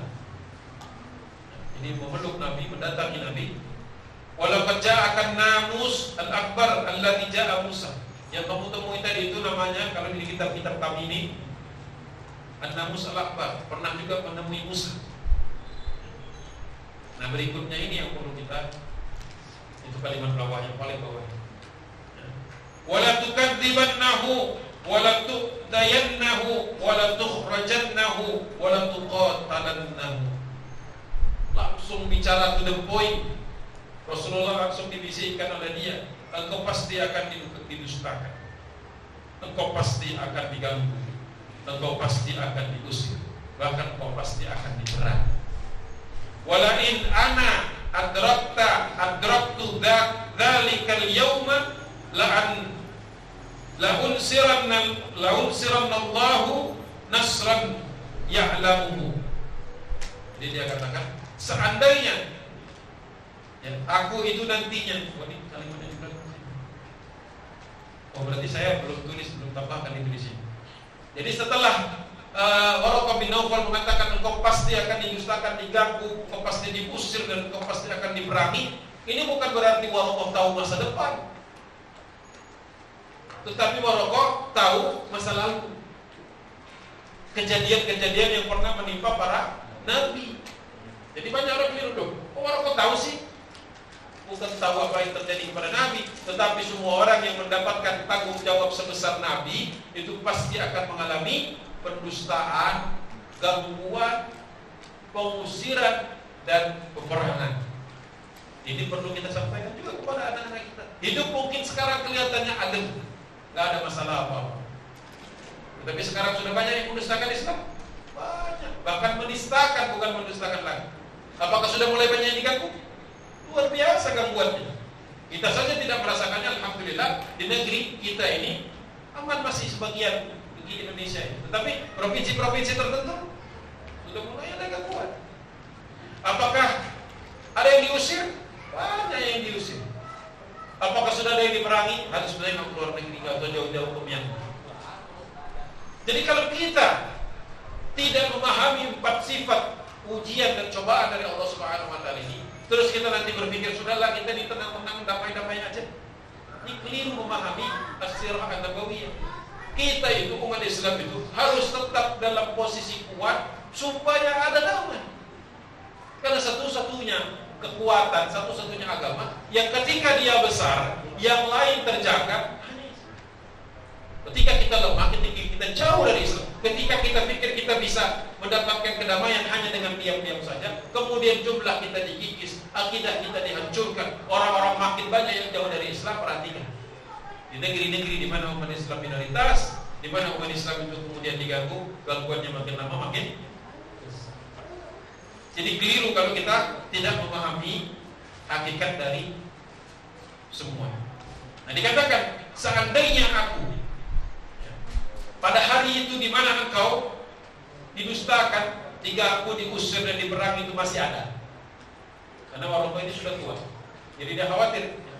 Karena dia tahu awal-awal ini belum akan ada gangguan, belum dakwah, maksudnya belum disampaikan kepada siapapun. Bahkan hatta kepada Khadijah pun belum disampaikan kan? Belum disampaikan ajakan, tetapi sudah diketahui. Nanti kalau kau tahu nantinya kalau sudah meningkat, seandainya aku masih ada hari itu, la ansurannallahu nasran ya'lamu. Aku akan memberikan bantuan kepadamu sesuai dengan apa yang aku sudah katakan.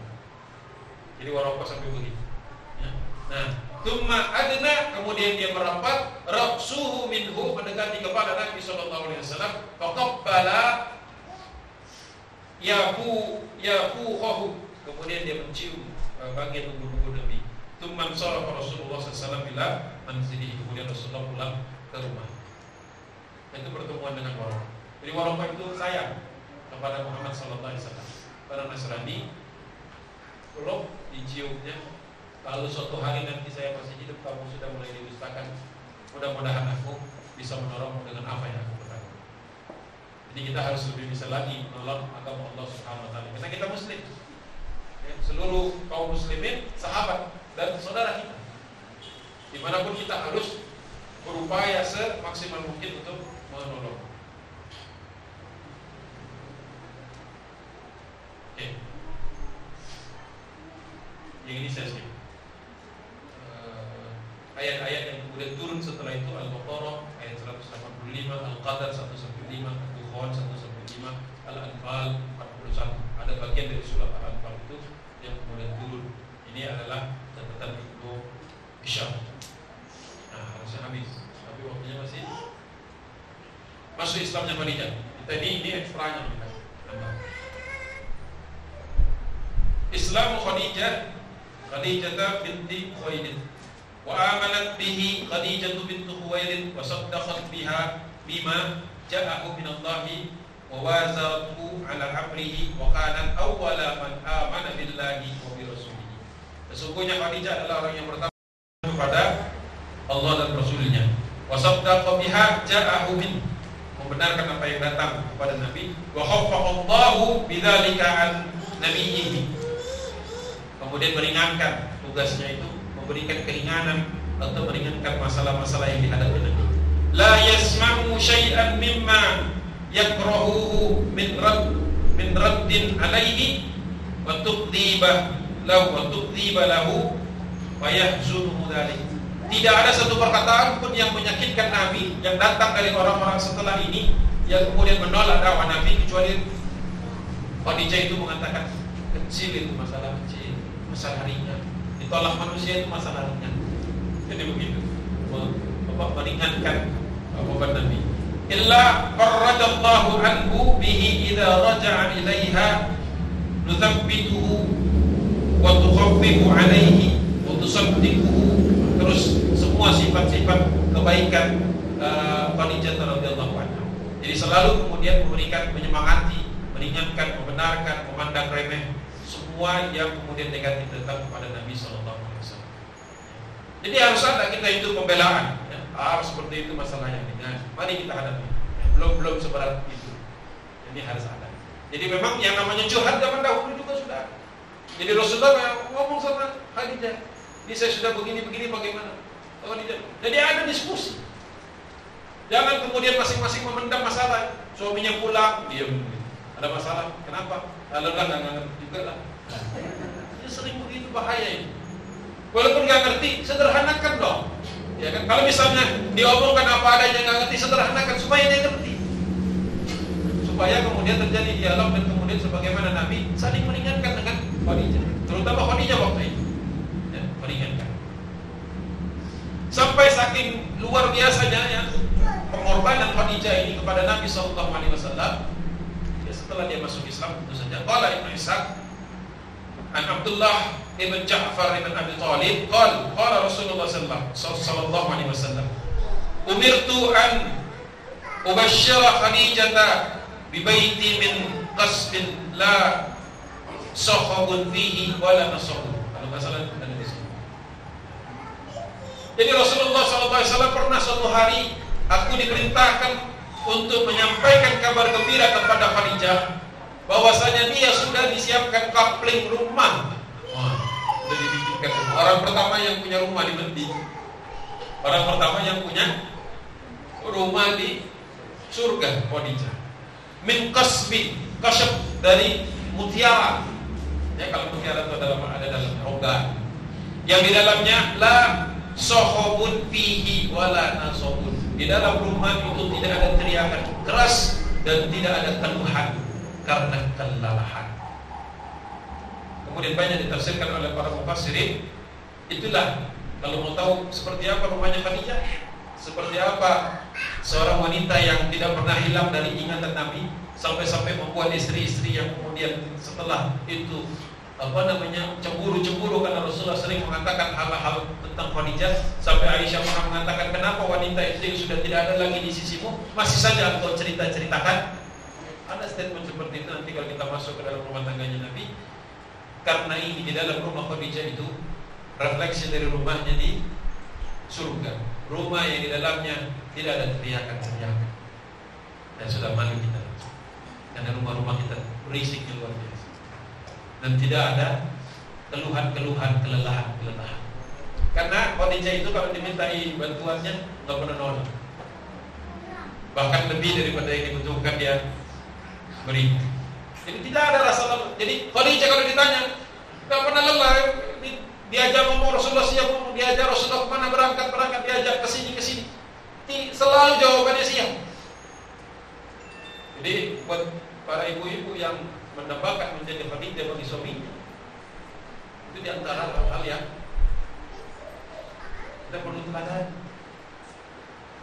Tentu saja suaminya juga harus memahami bagaimana kemuliaan akhlak Nabi kepada istri. Jadi saling timbal balik.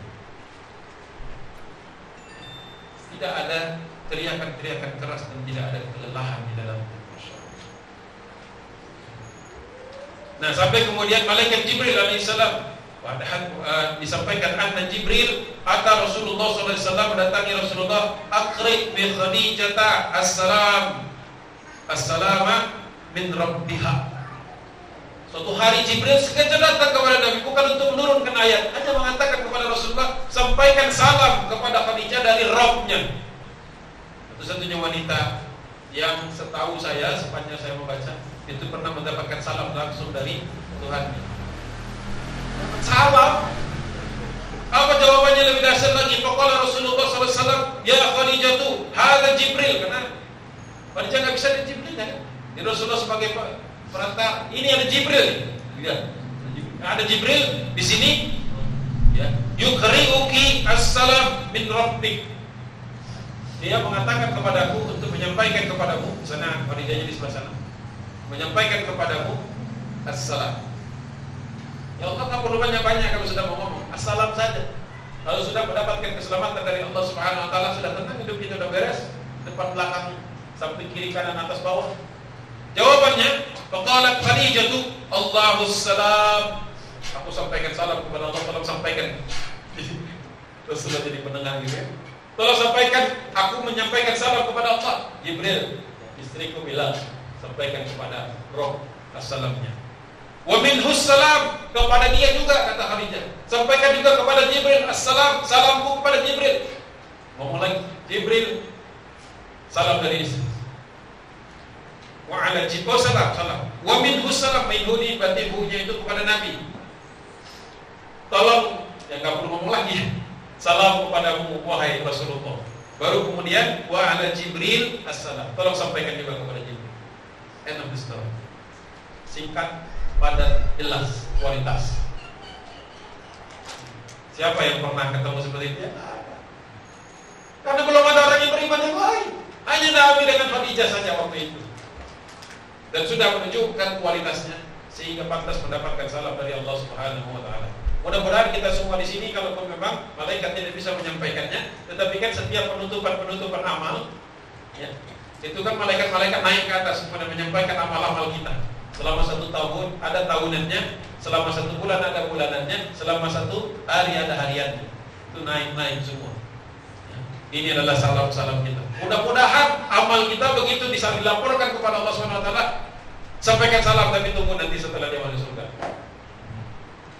Nggak mungkin kita semua dapat salam saat ini, karena masih tahap ujian semua kita. Nanti mudah-mudahan kita mendapatkan husnul khatimah semuanya. Ketika sampai di surga kapling kita nanti itu, barulah salam itu disampaikan dari Roh.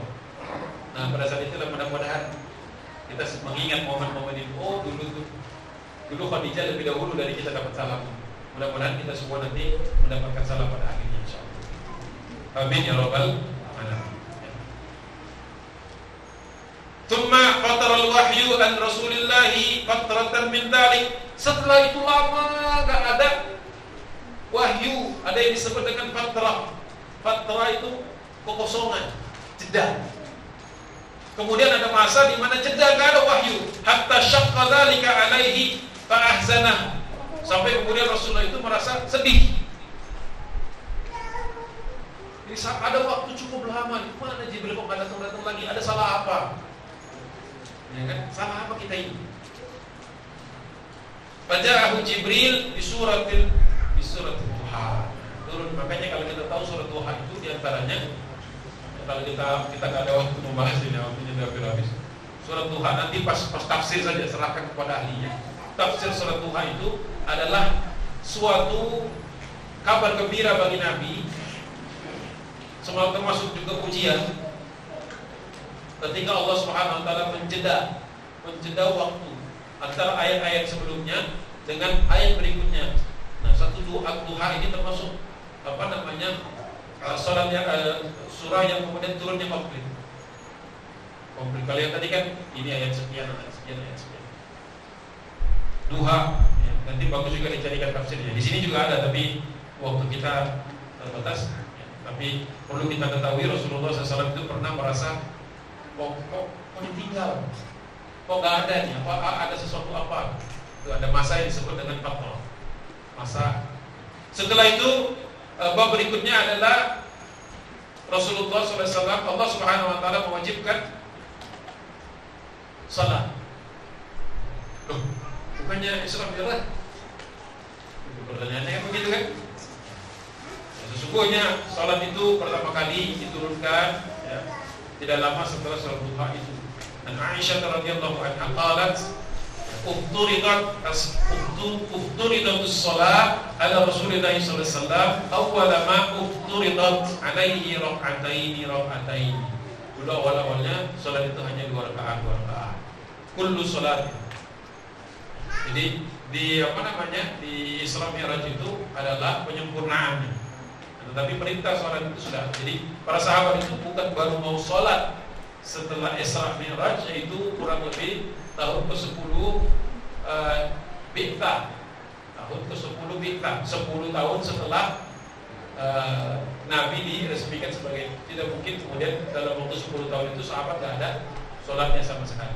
Tetapi sholatnya baru mengikuti aturan-aturan yang pertama, yaitu hanya 2 rakaat setiap sholat. Tsumma innallaha ta'ala atammaha fil hadari arba'an. Kemudian dinaikkan semua sholat itu, semua sholat yang 5 itu 4 rakaat semuanya. Setelah itu waktu wa atarraha fis safari ala fardiha al-awwal. Baru setelah itu diturunkan lagi salat-salat yang dilakukan pada saat safar 2 rakaat balik ke awal lagi. Belum ada keterangan tentang salat maghrib itu 3 rakaat. Jadi semuanya 2 dulu, tidak diketahui masanya berapa lama. Setelah itu menjadi 4. Setelah itu kemudian ada perintah tambahan lagi kalau di dalam perjalanan 2. Nah, masalah fikihnya nanti kita carikan sesi di mana ahlinya yang akan berbicara. Tetapi di dalam tarikh atau di dalam sirah Nabawiyah, perintah salat itu sudah lebih dahulu datang sebelum Isra dan Mi'raj. Nah, Isra dan Mi'raj itu kenapa kemudian ada 50, kemudian turun jadi 40, kemudian turun lagi jadi 30, turun lagi jadi 20 dan 10 dan jadinya 5? Itu merupakan qadarullah. Jadi awalnya seandainya tidak ditaati saran dari Musa alaihissalam, maka semua kita ini sholatnya 50 rakaat, masing-masing 4 semua. Yang 5 saja dengan angka-angka yang berbeda saja masih banyak yang meninggalkannya. Turun jadi 40, kata Musa alaihissalam, gak cukup. Gak cukup maksudnya kurang sekian, lebih ya, gak akan kuat umatku segitu. Balik lagi, turun sudah sampai 5. Berapa? Kata Musa, 5, mintalah kur. Musa kayaknya tahu banget kan, 5 ada banyak yang bolong-bolong. Ternyata sampai sekarang, karena memang 5 tapi rasanya seperti 50 beratnya. Bagi yang suka, bagi yang merindukan sholat, karena kata Rasulullah, kalau ingin berbicara kepada Allah Subhanahu Wa Taala, maka sholat. Ketika engkau ingin mendengarkan perintah Allah, Allah ingin berbicara kepadamu, bacalah. Jadi sholat itu sesungguhnya sesuatu hal yang harus kita rindukan. Jadi itu. Jadi ada kisah tentang sholat dan waktu-waktu sholat sempat ada geser-menggeser waktu-waktunya. Saya tidak sampaikan di situ. Nah, masuk Islamnya Ali. Dakarana Ali ibn Abi Thalib awala dakarin aslam. Jadi awal maksudnya laki-laki pertama. Waktu dia masuk usianya 10 tahun karena dia tinggal bersama Nabi SAW. Kenapa tinggal bersama Nabi? Karena waktu itu Abu Thalib menghadapi sebuah masalah sebagaimana yang dihadapi oleh sebagian besar orang-orang Quraisy, sehingga pada saat itu Rasulullah mengajak kepada pamannya Abbas untuk meringankan beban Abu Thalib. Jadi Abbas kemudian mengambil Ja'far bin Abi Thalib, Rasulullah kemudian menarik Ali bin Abi Thalib untuk tinggal di rumah. Di dalam kisah inilah kemudian disebutkan Ali bin Abi Thalib sebagai laki-laki kedua setelah Khadijah binti Khuwailid. Nah, di sinilah kemudian mereka pernah sholat. Jadi waktu itu Rasulullah sholat pertama kali berjamaah bersama Ali bin Abi Thalib. Karena di rumah kadang-kadang Khadijah juga ikut di belakang. Jadi itulah sholat berjamaah pertama. Rasulullah dengan Ali, kemudian Rasulullah dengan Ali dengan Khadijah di belakang. Itu sholat pertama kali berjamaah di rumah Rasulullah SAW. Setelah itu kemudian pernah mereka itu karena memang ada Rasulullah SAW karena idza hadaratus shalah kharaja ila sya'ab Makkah. Di ketika Rasulullah masuk waktu salat itu sering Rasulullah kemudian mencari syi'ib, mencari lembah-lembah di luar kota Makkah. Karena belum ada perintah untuk menyampaikan secara terang-terangan. Sehingga Ali bin Abi Thalib ikut juga. Karena sering sekali mereka hilang di waktu-waktu salat, akhirnya lama-lama Abu Thalib juga merasa apa ini? Ya kan? Ada apa ini? Agama apa ini? Dikatakan, ya ibn akhi, ma hadzal dinul ladzi araka tadinu bihi. wahai anak saudaraku, keponakanku, apa agama baru yang engkau bawa ini? Jadi langsung menyimpulkan ini ada agama baru kan? Kalau saya belum tahu ya, apa agamamu ini? Ya, yang engkau praktekkan ini itu apa? Disampaikanlah ya oleh Nabi SAW untuk ikut serta, ikut mengambil menjadi kaum muslimin karena memang dia bertanya. Dia mengatakan, wahai anak saudaraku, sesungguhnya aku tidak mampu, tidak kuat untuk berpisah dari din, dari agama bapak-bapak kita. Wa makanu alaihi ya. Namun demi Allah Subhanahu wa taala, wakinna Allah la yakhlusu ilaika bi syai'in takrahuhu ma baqi. Jadi dia katakan, tetapi aku akan melindungimu, tidak ada satupun orang yang akan menimpakan kejahatan kepadamu selama aku al-baqi atau baqi, selama aku masih hidup. Setelah itulah kemudian Rasulullah SAW rajin mendakwahi Abu Thalib. Setelah itu masuk Islam Zaid bin Haritha, laki-laki ketiga. Zaid bin Haritha, saking dekatnya karena Zaid bin Haritha ini kan awalnya adalah budak yang kemudian diminta dan kemudian menjadi budaknya Nabi dan dibebaskan. Setelah dibebaskan, Zaid tidak mau, walaupun waktu itu Rasulullah sudah berusaha mencari bapaknya, ketemu bapaknya, dia nggak mau pulang kepada bapaknya, tetapi dia mengatakan sesungguhnya aku ini Zaid bin Muhammad. Nah, kemudian mendapatkan teguran dari Allah dalam bentuk surat Al-Ahzab ayat ke-5 yang mengatakan ud'uhum li'abaihim, panggillah mereka atau namailah mereka sesuai dengan nama bapak-bapak. Sejak saat itulah Zaid kalau ditanya ana Zaid ibn Harithah, tidak lagi Zaid ibn Muhammad. Awalnya dia tuh maunya jadi anak angkatnya gitu, Zaid bin Muhammad. Kata Rasulullah nggak boleh begitu, ayahmu tetaplah Harithah itu bapakmu. Terus setelah dia menjadi Zaid bin Harithah, dia meminta izin kepada bapaknya, bolehkah aku menjadi maulanya Nabi, bolehkah aku menjadi pelayannya Rasulullah SAW? Orang merdeka, bukan budak, statusnya sudah dimerdekakan oleh Nabi, tapi dia tetap ingin menjadi maulanya. Boleh kata bapaknya, maka bapaknya senang karena tahu siapa Muhammad SAW.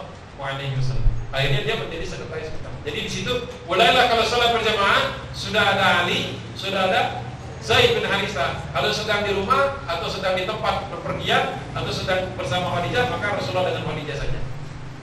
Karena Zaid itu tidak boleh masuk rumah karena bukan keluarga. Jadi Zaid dibuatkan tempat khusus di luar. Jadi tidak di dalam bagian dalam rumah. Jadi ada bilik tersendiri. Jadi kalau Rasulullah kalau mau bersolat berjamaah dengan Zaid, maka dia jaga Ali. Tapi kalau sedang mau bersolat berjamaah dengan istrinya, maka bersama. Setelah itu barulah datang kesempatan kepada Islam Abu Bakar As-Siddiq. Nah, sepertinya ini terakhir. Abu Bakar As-Siddiq ini rajulan mu'allafan liqaumihi muhabbaban sahlan. Gelarnya hebat banget. Ya, rajulan mu'allafan liqaumihi muhabbaban sahlan. Seorang laki-laki yang lemah lembut kepada kaumnya dan dicintai dan mudah dan memudahkan. Wa kana ansaba Quraisyin di Quraisy. Jadi dia tahu nasab siapa-siapanya di dalam Quraisy itu. Wa a'lama Quraisyin biha, dan orang-orang tahu, semua orang-orang Quraisy tahu. Wa bima kana fiha min khairin wa syarrin. Jadi dia tahu keluarga ini kehebatannya apa, kelebihan apa, termasuk juga yang tercela dari mereka apa. Jadi orang kalau ketemu Abu Bakar itu semua kartunya udah kebuka. Dia datang, dia tahu bapaknya atau kakeknya mau buyutnya. Jadi dia bisa mengatakan, oh dulu bapakmu begini, kakekmu begini. Jadilah orang yang baik, orang itu jadi malu jadi orang baik. Bapakmu dulu pernah buruk, jangan lagi, jadilah orang baik, jadi baik.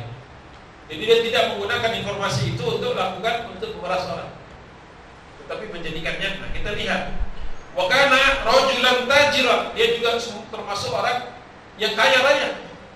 Dza khuluqin wa ma'rufin, tetapi orang kaya yang memiliki sifat yang tidak biasa dimiliki oleh orang kaya kebanyakan, yaitu memiliki akhlak yang baik dan kemudian orang yang mengerti orang lain, ma'ruf, gampang membantu orang lain. Wa kana rijalun qaumihi yatunahu, banyak orang yang datang untuk minta kepada dia.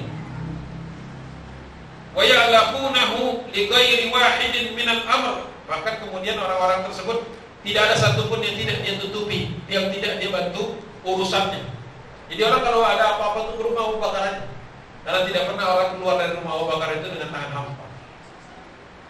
Bisa nggak kita begitu? Setiap orang datang pasti pulang bawa sesuatu dari rumah kita. Kalau mau jadi Abu Bakar itu seperti ini. Tadi masjid Abu Bakar. Tidak boleh ada orang keluar dari masjid ini kecuali membawa sesuatu. Ya, Pak Yedi. Li'ilmihi wa tijaratihi wa husni mujalasati. Yang diberikan kepada orang-orang yang datang itu ilmu. Jadi ada orang nggak ngerti masalah apa, dia kasih tahu solusinya. Yang minta ilmu dikasih ilmu. Yang minta peluang bisnis dikasih tijarah. Ayo, ini kalau bisnis begini caranya. Ada orang yang sekedar ingin ngobrol bareng. Wa husni mujalasati. Termasuk teman duduk, teman ngobrol yang paling bagus. Dengerin dan memberikan saran. Waja'ala yad'u ila Allahi wa ila Islam. Inilah yang menjadi modal Abu Bakar untuk mendakwahi orang. Karena orang sudah tahu sebelum Abu Bakar masuk Islam pun orang sudah tahu kalau ke rumah Abu Bakar, kalau nggak dapat ilmu, dapat sesuatu yang bisa dipakai untuk berdagang dan dapat paling tidak didengarkan keluh kesah. Jadi coba jangan sampai ada orang datang ke rumah kita nggak dapat salah satu di antara tiga ini. Syukur-syukur dapat tiga-tiganya. Dapat ilmu, dapat modal, didengerin dulu. Dia Abu Bakar. Maka wajar kalau kemudian Abu Bakar Siddiq itu kata Rasulullah SAW, seandainya keimanan kalian ditaruh di dalam satu timbangan dan kemudian keimanan Abu Bakar di timbangan yang lain, pasti lebih berat masih timbangan Abu Bakar. Jadi kita semua kumpulkan keimanan kita. Bahkan orang yang sudah meninggal sekalipun dan orang yang belum lahir, kumpulin semua dengan satu keimanan Abu Bakar, digerek masih lebih berat keimanan Abu Bakar. Jadi Abu Bakar itu spesial sangat, ya. Dan dia menggunakan itu, memaksimalkan itu, wa ja'ala yad'u ila Allahi wa ila Islam. Ya. Min wathaqi bihi min qaumihi. Jadi dia menggunakan keutamaan dia itu dan posisinya di dalam masyarakatnya, dalam kaumnya, di tetangga-tetangganya untuk mengajak kepada Islam. Jadi bukan untuk melambungkan nama Abu Bakar, bukan untuk memuliakan keluarganya dia, tetapi untuk Allah dan Islam. Mimman yaghshahu wa yajlisu ilaihi. Pada siapa saja yang punya urusan, yang punya kerepotan, dan siapa saja yang mau duduk. Nah, ini kalau bicara penokohan, ini kita sering berbicara penokohan. Ada di dalam Sirah Nabawiyah sudah ada panduannya. Bagaimana menjadi tokoh itu? Orang yang datang dikasih ilmu, orang yang datang dikasih modal, dan orang yang datang dikasih didengar. Itu Abu Bakar Siddiq. Setelah itu, Masya Allah, masuk Utsman bin Affan lewat jalurnya Abu Bakar. Masuk Az-Zubair bin Al-Awwam lewat jalur Abu Bakar. Masuk Abdurrahman bin Auf lewat dakwahnya Abu Bakar. Masuk Sa'ad bin Abi Waqqas. Masuk Talha bin Ubaidillah. 5 orang yang masuk surga semua, itu dakwahnya masuk Islamnya lewat pendekatan Abu Bakar. Itulah kenapa kemudian dia itu berat betul timbangannya itu. Karena timbangan-timbangan yang lain itu lewat dia. Sehebat-hebat Nabi Utsman bin Affan menafkahkan, menginfakkan hartanya, kecipratan Abu Bakar gak pernah gak dapat. Makanya kita tuh harusnya berlomba-lomba menjadi orang baik supaya apa? Tadi yang 3 tadi, kenapa kita kasih ilmu? Kalau dia yang baik, dia dapat kasih harta, dia tumbuh besar. Dengan itu dia menjadi seorang juragan, dengan itu dia menjadi seorang yang dermawan. Apakah ngalir juga kita? Ngalir. Kita dengerin, dia puas, dia tenang. Besok dia melakukan kebaikan-kebaikan lewat masukan-masukan dari kita. Apakah ngalir? Makanya orang yang paling banyak manfaatnya, makanya Rasulullah menyimpulkan semua ini dengan khairukum anfa'ukum linnas. Sebaik-baik dari kalian itu, sebaik-baik orang di antara kalian itu yang memberikan banyak paling manfaatnya kepada manusia. Nas, bukan mesti. Siapa aja kalau mau baik.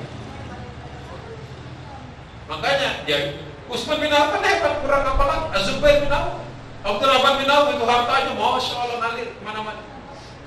Tapi karena dia masuk Islamnya melalui ajakan Abu Bakar Siddiq, Abu Quhafah belum kenal